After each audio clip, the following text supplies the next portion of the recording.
Ovozim Eshitilyaptimi? Endi eshitildi. Ha, eshitilyapti. Assalomu alaykum. Bormi Abdulaziz? Assalomu alaykum. Yaxshimisiz? Yaxshimisiz? Rahmat. Rahmat. Ishlar yaxshi ketyaptimi? Hop. Rekordni bosdim. Endi boshlayveramiz. Menimcha ko'pchilik keyin kirsa ham yoki kirmasa ham videodan ko'rishadi. Hop. Bugungi o'rganishimiz kerak bo'lgan narsa, ana strategiya yaxshilab beryaptimi? Bekzod, ko'rib chiqdingizmi? O'sha kuni ko'rib chiqdim, yaxshi ishlayapti. Endi qanaqadir bir xil qisqa nima deydi, shag'amchalar bor-ku. Katta bo'lmagan shag'amchalarda unchalik yaxshi ishlamayaptimi deyman, bir xil joylar. Yo'q, ularda ana qilmagan bo'lishi mumkin. Yaxshiroq pozitsiya bo'lmasa, o'sha bo'lmasligi mumkin, atak yaxshi ishlaydi. Hamma holatda ham mana misol uchun 3 ta svechani mana bu yerda buzib o'tgandan keyin bozor 50 pips pastga tushib berganda. Buzib o'tirish bilan savdoga kirsangiz ham stop loss maksimumdan tepada и pastga tushib ketgan. Yaqinda ham bo'ldi. Hop. Bugungi strategiyamiz bu hamma parallelda ishlaydi. 1 soatlik time frame da ishlatamiz faqat. TradingView saytini o'ng tomonida mana bu qismda UTS +5 bo'lishligi kerak. Bu O'zbekiston vaqtiga to'g'rilashligimiz uchun kerak. Hop. Bu strategiyani nomi 7 ta svecha deb nomlanadi. Hop, uni ishlatishlik uchun mana bozorni 1 soatlik time frame ga qo'yib olib va soat 22:00 da topib olishligimiz kerak. Masalan, mana bu strategiya bir kunda bir marta ishlaydi. Mana masalan bugun 22:00 topib oladigan bo'lsak, mana endi shakllandi. Bizda hali bozorda analiz qilishga yetarlicha shamcha yo'q. O'shaning uchun bir kun oldingiz uni bozorda ko'ramiz. Bir kun oldingi 22:00 topib olishligimiz kerak. Bozor mana bu yaqin oralarda hech qanaqa harakat qilmadi. O'shaning uchun bu yoqda ko'rmaymiz. Nimaga desangiz, dollarga yangi o'sha dam olish kuni bo'lgan, ya'ni holiday bo'ladi ularda. O'shaning uchun bozor mana bugun ham deyarli hech qancha yurmadi. O'shaning uchun sal bu yoqni qarab ko'ramiz. Soat kechki 22:00 kerak bo'ladi bizga. Mana shu svechamiz, qora svechamiz mana shu 22:00 da shakllangan ekan. Men nima deydi, chiziqda olib tashlayveraman, o'sha topib oldik qayerdaligini. Mana shu 22:00 da shakllangan va bizga kerak bo'ladigan narsa 7 ta 22:00 dan keyin shakllangan svechalarni topib olishimiz kerak. 1 2 3 4 5 6 7. Mana bu.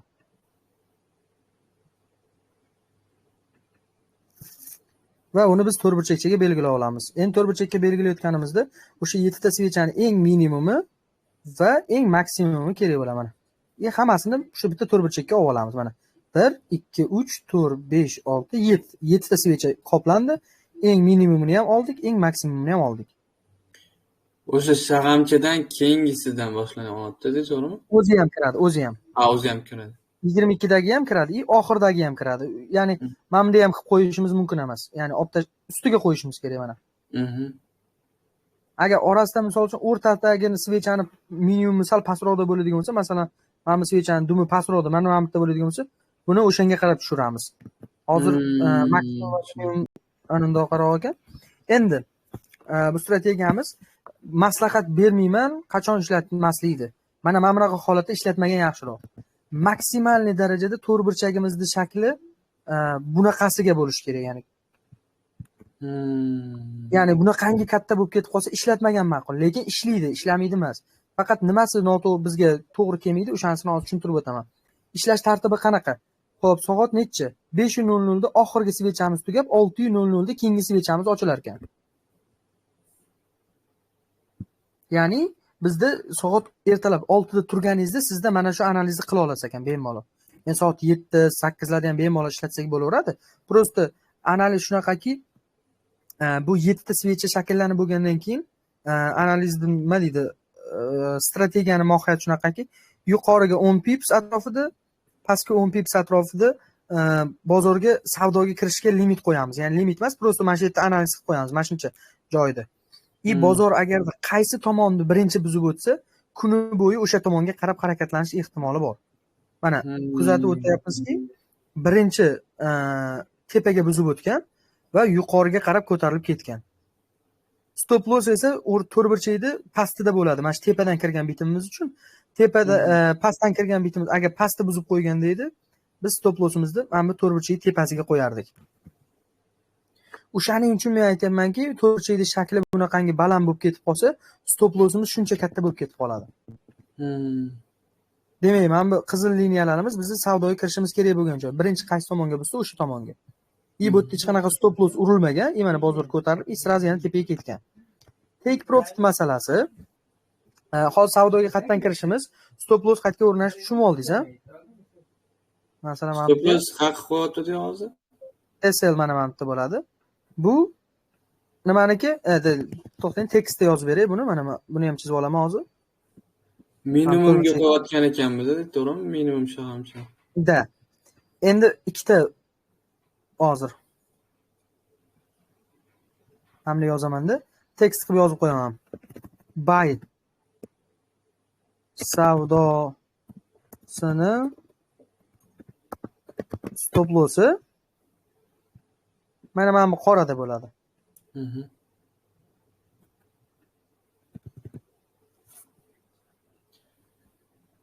Bu sell savdosini stop lossi bo'ladi.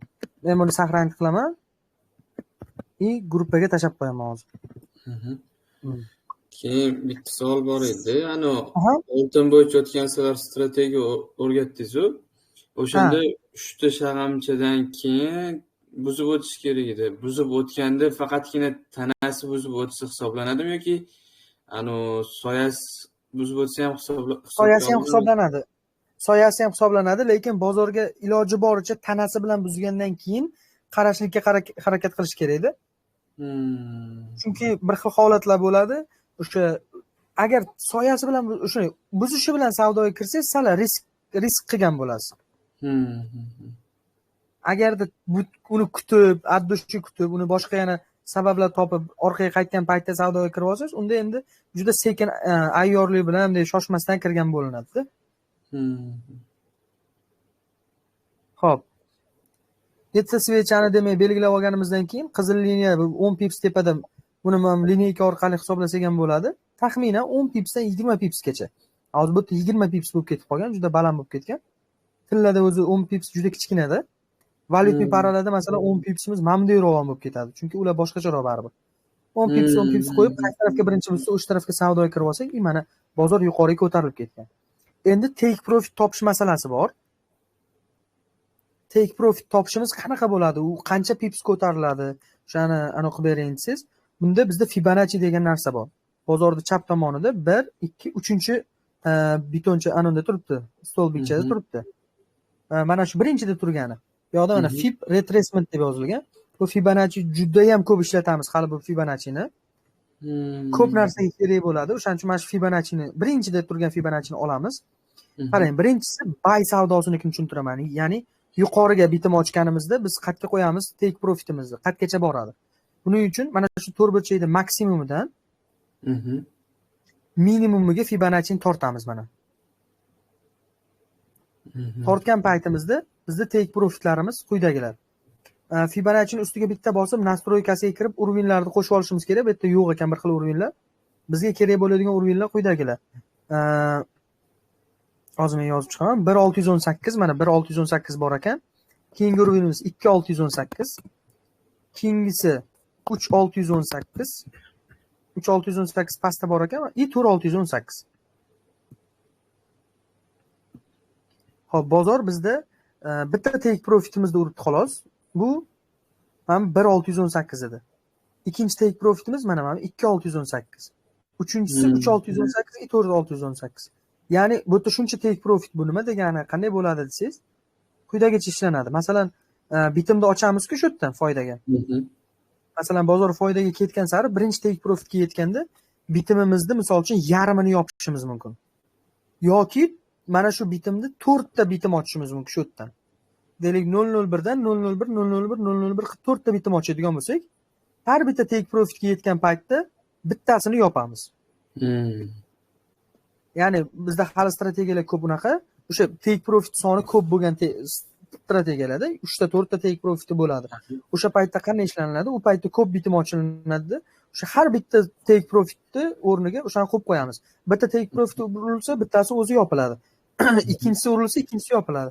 Endi o'sha birinchi take profit urgandan keyin stop lossimizni hammasinikini foydaga chiqarib qo'yamiz. Agar qolganlariga yetmay qolsa ham, zato zararda bo'lmasdan foydada yopiladi. Shu nolda yopiladi.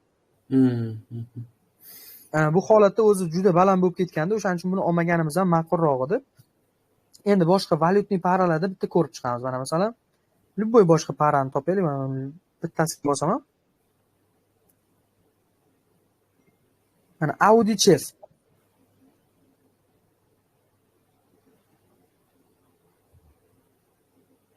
Mana bu atrofga qaraymiz. Soat 22:00 kerak mana. Demak 22:00 mana bu yashil svechada shakllangan ekan. Buni mana bunday olib qo'yaman-da. Endi buni sozlab olaman, to'g'rilab olaman. Birinchi o'rinda sanab chiqishimiz kerak. 1 2 3 4 5 6 7. Ya'ni mana bu yashil svechada 22:00 da 4 o'sha 7 ta svechamiz shakllangan ekan mana. Mana 7 tasini hammasini olib oldim va bizda yuqoriga 5-10 pips atrofida, pastga 5-10 pips atrofida nima deydi, bitimni ochishga qo'yamiz. Shaylanamiz ya'ni. Xo'p.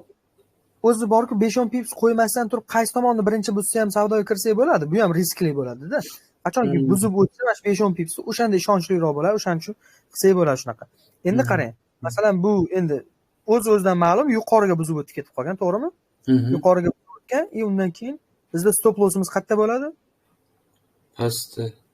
Pastda mana minimum soat. Burchakda minimumda bo'ladi. Demak, stop loss mana shu yerda. Endi take profit topish uchun yana maksimumidan minimumiga Fibonacci tortamiz. Bu yerda mana ko'ryapsizki, nechta take profit urgan? 3 ta take profitimiz urgan. 3 ta take profitimiz urib, shu bilan bozor hali 4-chisiga yana umid bor, chunki 4-chisini stop lossi mana bunda turgan bo'lsa, agar foydaga surgan bo'lsak, uje urib qo'yibdi stop lossimizni. 3 ta take profitimizni birinchi bo'lib urgan.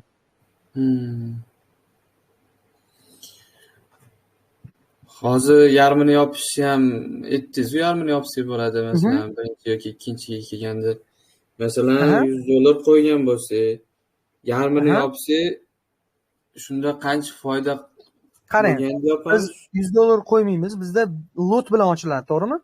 Masalan, siz deylik 0.1 lot bitim ochgansizda, bozorda mana shu qismidan savdoga kirgansiz.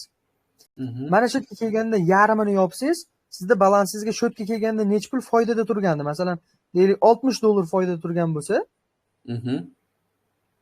shunday balansingizga qarasangiz, balansingiz plus $30 bo'ladi-da, ya'ni $30 balansingizga qo'shiladi. Bu yoqda turgan bitimingiz $60 foyda emas, $30 foyda bo'lib qoladi. Ya'ni bu yoqdan ochgan bitimingizni avtomatik u 0.5 0.1 emasda, endi 0.05 deb hisoblaydi. 0.05 ni foydaga olib qo'ydi. Ya'ni bu yerdan ikkita 0.05 ochganingizda, bittasini bu yoqda yopdingiz, bittasi hali ochiq ekanida. Shunday gap. Hali qanday qilib yarmini yopamiz, ularni hammasini balansga pul solayotgan paytlarda ishlashni boshlaganimizda tushuntirib beraman. U muammo emas. Yana misollar ko'ramiz. Masalan, boshqa paralarga, любой parada 1 soatlik time frame'da xudo xolisa ishlab cho'tkani o'qib beradi.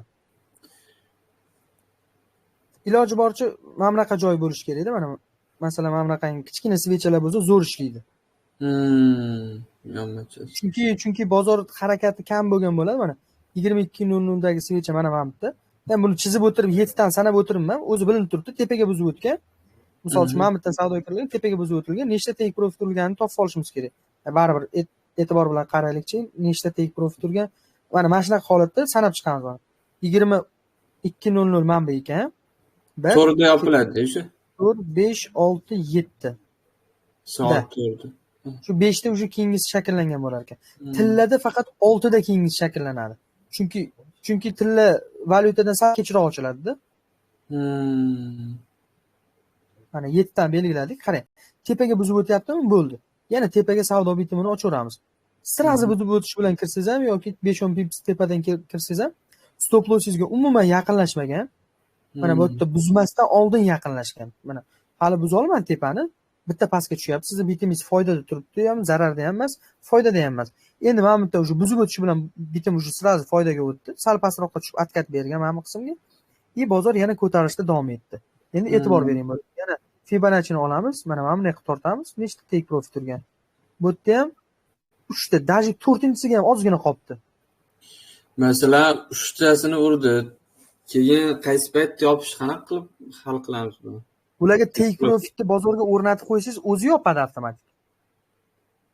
Mana bunday o'rnatamiz. Mana siz aytyapsiz, bir nechta ochsak bo'ladi deyapsiz, lekin bizda bir nechta emas. Masalan, men bitta ochishni rejalashtirdim deylik. Bitta ochsangiz, uni lekin kuzatib turishingiz kerak-da endi. O'sha pastga ketayotganda yo'qolami, qanaqa vaziyatda yo'qolish kerak? Foydaga chiqqanda yopasizda, take profitga chiqqanda. Masalan, hozir 2 da ham yo'qolishi mumkin, take profit 2 da yoki 3 da ham yopishi mumkin. 3 ga ham chiqibdi hozir. Mana qarang, 2 ga chiqqanda bitimni yarmini yopasiz, yana chiqqanda yana yarmini yopasiz, yana chiqqanda yarmini yopasiz. U yopishlarni keyin o'rgataman. Hozir просто strategiyani o'sha nechta take profit urganini ko'rib aniq olaylik. Ko'ryapsizmi, hammasi ishlab bergan. Shunaqa. Bu strategiya juda zo'r ishlab beradigan strategiyalardan. Nima? Kerak emas, pastda bo'laman. Gaplashib o'tiring. Ketib qolasan sen.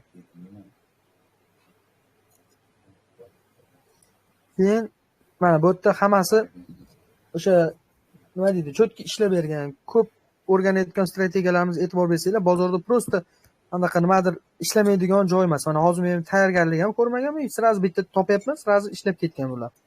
Mana bugun ham analiz qilib qo'ysak bo'ladi. Misol uchun 22:00 da shakllangan svechani topib olamiz. Mana shu deb belgilab qo'ydik. Ertalabga qarayman. Hali buzib o'tmagan bo'lsa, bemalol 8-9 da ham qarasangiz bo'laveradi. Mana bu ham misol uchun 1, 2, 3, 4, 5 soatdan keyin bo'lgan bu. Ya'ni bu degani 9-10 larda boshlangan bu narsa. Shunday. Bu ham jotki ishlab beradigan normalniy strategiyalardan. Hop, bizda yana kimdir tinglayaptimi yo faqat 2 kishimizmi? Hozircha 2 kishi. Xo'p. Buni tushunib oldingiz-a, Bekzod? Tushunarli. Bo'ldi. Endi keyingi o'rganishimiz kerak bo'lgan strategiya bu sila 3 deyiladi. Nomi sila 3. Xo'p, buni hozir men tushuntirib beraman. Bozorda masalan, mana bu holatning nomini nima deb nomlaymiz, Bekzod? Shunaqa harakat. Flat. Ya'ni o'sha flat yoki konsolidatsiya deydi. Xil nom bor. Konsolidatsiya bo'lgandan keyin bozorni tasavvur qiling, yuqoriga buzib o'tildi bozor. Yuqoriga buzib o'tildi. Ko'pchilik treyderlar o'zimiz ham masalan nima qilamiz? Mana shu yerga kelganda atkat beradigan paytda mana bu urin hisoblanadi. Mana shu yerga kelganda deylik, savdoni bayga ochamiz. Ya'ni bu qism buzib o'tildi. Mana bu biz uchun urin hisoblanadi. Bu yerdan savdoga kiramiz. Lekin bozorda manipulyatsiya degan narsa bor. O'sha narsani unutamiz. Hozir men bitta narsa chizib qo'yaman. Keyin tushuntirib beraman buni. Mana bunaqa holat bo'ladi. Mana bunaqa holat bo'ladi. Undan oldin birinchi hamma joyini belgilab chiqamiz. O'sha sila 3 ni to'liq ko'rib chiqamiz. Nomini yozaman hozir. Strategiyani sila 3. Bu yerda sila 3 degani 3 ta kuchdan iborat bo'lgan narsa. Bular qaysilar? Birinchisi deylik, bozorda bo'ladigan konsolidatsiya, ya'ni o'sha siz aytgandek flat. Ikkinchisi bu bozordagi manipulyatsiya. Manipulyatsiya o'zi nimaligini bilasizmi? Tarjimasini? Yo'q. Manipulyatsiya degani bu bozorda o'sha yolg'on harakat. Men ham shunaqa deb o'yladim. Yolg'on harakat. Flatni og'irsa iyi bo'lmasmi? Uzr, endi unisiga aniq e'tibor berish. Flat bo'ladi shunday? Bo'ldi. Mana shu bozorda hozir 3 ta yozgan kuchim mana shu yerda bitta jam bo'lgan. Buni men hozir ajratib aniq beraman. Birinchi harakatimiz mana bu harakatimiz. Buni o'zim bunday qilishim kerak ekan. Mana buni olamiz. Keyin buni rangini qizil qilaman. Bu yerda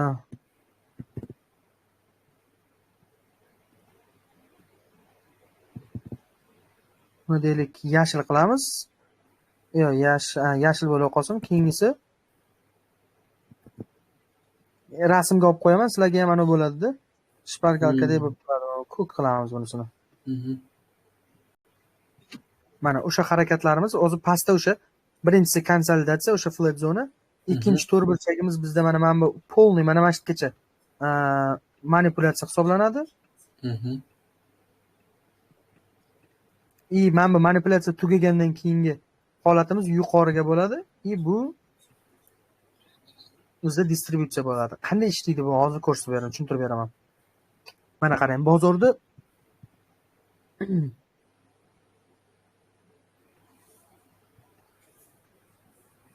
strategiya nomi, buni screenshot tashlayman. Ani retest degan narsaga o'xshamaydimi bu narsa? Retest o'sha retestchilarni hammasini sindiradigan narsa-da bu. Ya'ni o'sha retest deb o'ylaganlarni buzadigan narsa. Bu o'zi shuni bilinadi, o'sha nima deydi, bozorda mana shu yerdan qaytmasligini bildirib qo'yadi. Qaytadigan narsa boshqacha bo'ladi. O'zi juda bunaqa konsolidatsiya yasagandan keyin bozor birdaniga tepaga buzib turib, hamma mamnundan savdoga kiradimi? O'sha paytda deylik, o'sha paytda stop losslarni qayerga qo'yadi bular? Mana mamnunlarga qo'yadi, minimumdan pastga qo'yadi, to'g'rimi? Bozorda ishonadiki, mana shundan yuqoriga ko'tarilishligini. Bozor mana shularning hammasini stop lossini yechadi mana. Hammani stop lossini uradi. Bundan keyin hamma o'sha stop loss urgan, xafa bo'lgan odamlar nima qiladi, misol uchun? Bozorda orqaga qaytgan paytda bu dalshi selga ketar ekan deb o'ylaydimi? Endi mana bu qismda, mana bu urvinda nima qiladi? Sel oladi ular. Yana stop losslar hammasi shotga, maksimumdan tepaga. Endi bozor bunaqasiga ular urib ketadi. Ya'ni hammani bu yerda mot qilish bo'ladi. Bu kamdan kam uchraydigan strategiya. Masalan, bozorda doim bo'lavermaydi, lekin uchrasa ham bozorda misol uchun cho'tki ishlab beradi. Endi mana shu manipulyatsiya tugagan joyi distributsiya boshlangan joyi hisoblanadi. U sirazi eslab qoling, manipulyatsiya birinchi qayerga yurib bergan bo'lsa, distributsiyani kelajagi ham o'sha yoqqa bo'ladi. Ko'p hollarda balkim distributsiya mana minimumigacha yetib kelib turib, mana bozor mamnunga kelib, keyin ko'tarilib ketishi ham mumkin, to'g'ri. Polni pastga buza olmasligi ham mumkin. Lekin eng chiroyli modeli shu. Konsolidatsiya, yuqoriga buzish, pastga buzish, tepaga ketish yoki teskarisi. Konsolidatsiya, pastga buzish, tepaga buzish, endi keyingi distributsiya qayerga bo'ladi? Manipulyatsiya birinchi qayerga buzgan bo'lsa, o'sha yerga bo'ladi. Pastga bo'ladi. Demak, men bu polni mana shu to'liq strategiyasi. Endi buni men masalan qolganlari ham bor. Qanaqa masalan, oddiy soddalari bor. Masalan, konsolidatsiya, yuqoriga buzish, to'liq pastga ketish bor. Bunaqa holat ko'p uchraydi bozorda. Ya'ni masalan, bitta tepani yechadi, pastga tushib ketadi. Yoki konsolidatsiya, deylik masalan, tepaga buzadi, o'ziga keladi, sirazi ketadi. Bu yerda hammani stopini yechib, pastga yana yechib, yana ketadi. Eng chiroyli modeli prosta bu demoqchiman. Endi men hozir sizga mana shuni hozir misolda ko'rsatib beraman. Tillaga kiraylik, bo'yiga kirsak ham bo'laveradi o'zi. Bozordan shu zonani qidiramiz. Time frame bizda 1 soatlik.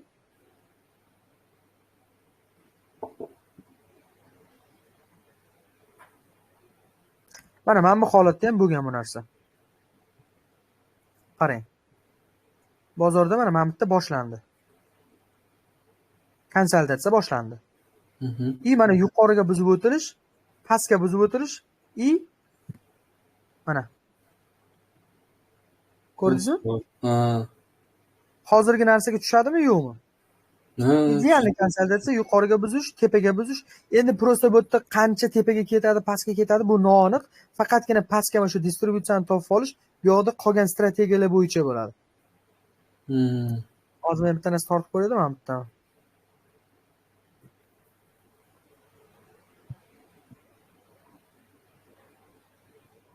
Mana ikkinchi modeli bu yerda. Konsolidatsiya, pastga bitta buzdi, yuqoriga ketdi. Manipulyatsiya analiz. Mana yana endi qarang, hali bitta yana o'rtada sal keyinroqqa bitta strategiya bordi. Prosta strategiya emas, o'sha konsepsiya. O'shanga kiradi. O'shanda bu silat yo'qda to'liq tushunib olasizlar, nimaga bunaqa ish qilishini. Qayerda nima bo'lishini.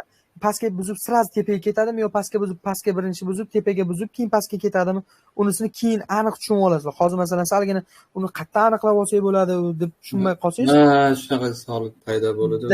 uni qanday qilib tushunib olishlikni xudo xolisa boshqa anunda topib olsak bo'ladi. Ya'ni boshqa strategiyasi bor uni o'zini. Hozirda bizga eng keraklisi tepaga bitta buzgan, pastga bitta buzgan. Men sizga hozir bitta zo'r joyni ko'rsataman. Bozorda cho'tka ishlab bergan. Aynan o'sha yerda o'zimiz mana shu sila turuq bo'yicha savdo qilgandik. Mana hozir ko'rsataman.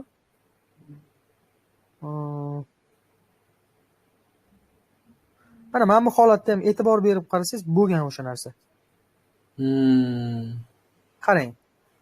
Konsolidatsiya, pastga buzilish, tepaga buzilish, buzilgan bozor tepaga buzib o'tgan, mana qiyshiq turibdi. Buzib o'tib pastga tushib ketgan. Endi bu pastga mana shu yerdan savdoga kirishda masalan hali mana bilmaymiz, o'shaning uchun ham hozir buni aniq ishlatamiz. Mana shu yerda buy side liquid degan narsa yechilgan. Mana. Aynan nimaga bu yerdan qaytadi desangiz, u yerda yana strategiyasi bor. Buni bemalol qayerdan qaytishini bilib olsak bo'ladi. O'sha buy side liquid yechilgani uchun tushib ketgan. Bu yerda ham 100% slit yo'q bo'lgan. Undan ham zo'r joy bor hozir. Bu ko'p bo'lib turadi bozorda. Bu kamdan kam ko'p bo'lib turadi-da, ya'ni har doim ertalabdan kechgacha topa olmaymiz bunaqa narsani, lekin uchratishimiz ko'p. Mana bu holatga e'tibor bering beyzor. Mana bozor mana idealniy konsolidatsiyaga uchragan. Bitta pastga buzgan, yuqoriga buzgan, pastga ketgan. Endi e'tibor bering buni.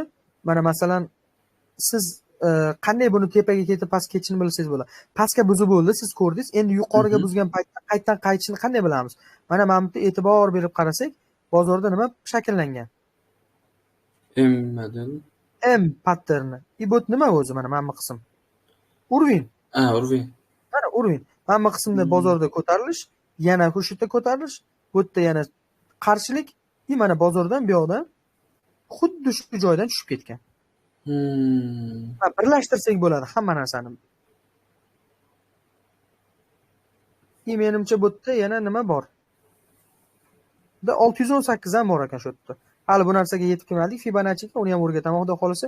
Ya'ni sila turuqni qonun qoidasi shunaqa: konsolidatsiya, pastga buzish, tepaga buzish, dualish pastga ketish. Tushunarli. Bunda ham faqat 1 soatlik time frame ishlaydimi yoki? Yo'q. Bunda farq yo'q. Bemalol ishlatsangiz bo'laveradi. Yani 1 minutliklarda ishlatmagan ma'qulroq. O'rtacha time frame. O'zi eng yaxshi time frame, eng katta time framedan pastga qarab tushib kelish, bozorni analiz qilib kelish. Masalan, ya'ni 1 kunlik time frame'ga ko'ra, 1 kunlik emas, 4 soatlik, 4 soatlikdan keyin 1 soatlik, 1 soatlikdan keyin 15 minutlik, 15 minutlikdan keyin 1 minutlikka qaragan yaxshiroq. Ya'ni shunda biz bozorda mana bunday ko'ramizda. Mana bunday ko'rib turgan joyimizda 4 soatlikda, 1 soatlikda, 15 minutlikda, masalan o'sha 1 minutlikda mana bozorni ichi bilan ko'ramiz. Bu yoqda hech narsa bilinmayapti, bu yoqda salgina narsa, bu yoqda yana salroq ko'proq narsa, bu yerda ma'lumot to'la. Savdoyingiz siz asosan qaysi minutda ochib yopasiz? Qanaqa? 1 soatlikda ishlayman ko'proq. 1 soatlikda analiz qilaman, 1 minutlikda o'sha analiz bo'yicha savdoga kichkinaroq anondan kiraman. Eng yaxshi time frame o'zi 1 soatlik. Lekin 4 soat, 1 soat, 15, 1 minut qilganimiz, mana men aytgan uni sirklni chiqarib beradi. Mana ketma-ket kattalashib boradi-da. O'sha eng yaxshiroq o'zi. Mana bugun vazifa masalan Bekzod sizga bugun hamma bozordagi paralarni ertaga misol uchun 7 ta svecha bo'yicha ishlaganmi yo'qmi hammasini ko'rib chiqing. Misol uchun 10 ta analiz qilsangiz 8 tasi o'sha ishlab beradi o'sha bo'yicha. Ikkitasi ishlamay qolar ba'zi sabablar, balkim hammasi ishlashi mumkin. Ya'ni men o'rgatayotgan hamma strategiyalarni YouTube'da deyarli bu narsa ma'lumot yo'q. Misol uchun hozir ko'ramiz, 7 ta svecha bo'yicha ma'lumot bormi ekan?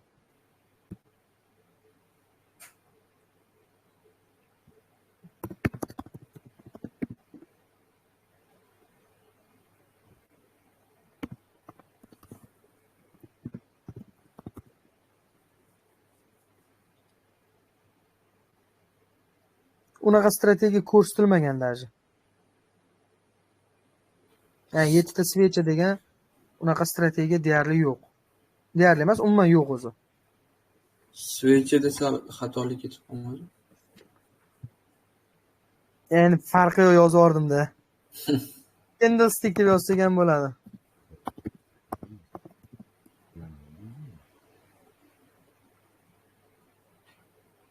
Bu yerda unaqa boshqacha bo'lishi mumkin, lekin aynan bu bo'yicha yo'qda.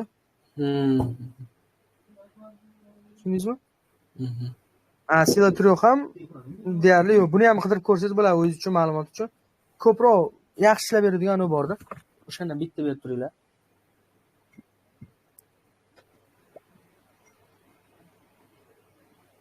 Kecha o'rgatgan, undan oldingi kun o'rgatgan ikkita mavzum ham avtorskiy o'zi u anaqa cho'tka ishlaydigan strategiyalardan.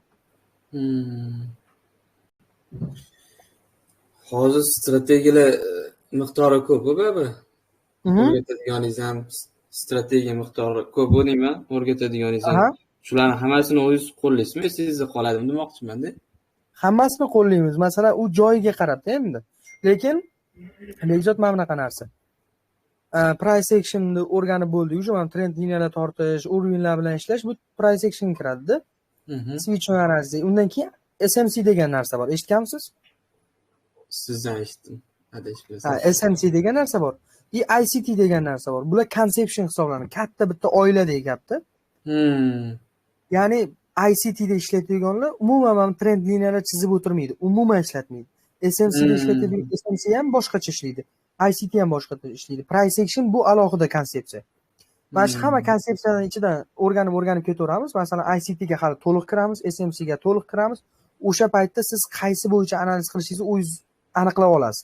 Qaysi biri sizga qulay, ko'proq siz qaysi birida ishlay olyapsiz, o'sha bo'yicha. Misol uchun men ko'pincha SMC, ICT bo'yicha ishlayman. Misol uchun price action'da ham ba'zi kelganda qo'shib ketaman shunday. Bilimingiz bo'lsa, любойni ishlatib ketaverasiz, joyini topib.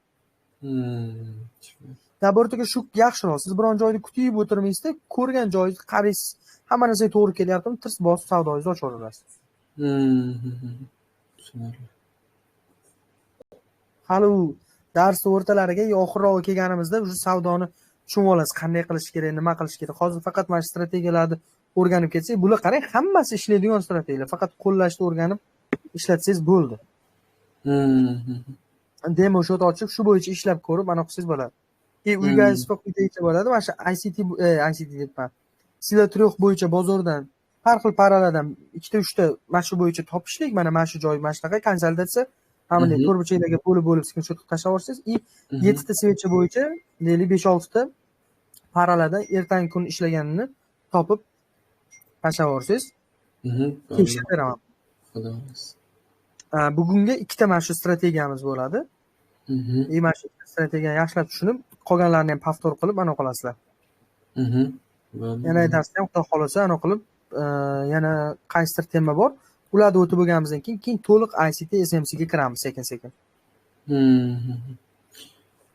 Buni ham hozir darsimiz qachon bo'ladi? O'zi grafik bo'yicha ketadimi yo shanba kuni bo'ladi, Bekzod, xudo xolasa. Bir xil paytlarda bo'lmay qoldi, ya'ni bo'ladimi yo? Bir bo'lmay qoldi, uning uchun kutamiz. Aytish kecha esimdan chiqib qoldi, men kompyuterim yana ofisda qolib ketdi. Bugun ham qolib ketdi. Orqaga qaytib olib keldim. Orqaga qaytib, o'sha telefon qilayotganda yo'lda gay tutib oldi-da. Voy. Gay bilan gaplashib turdim-da, o'shaning uchun telefon qoldi, shunday qizildi bosdim. O'zim men hozir telefon qo'raman deb yozdim. Hozir. Yozmadingiz?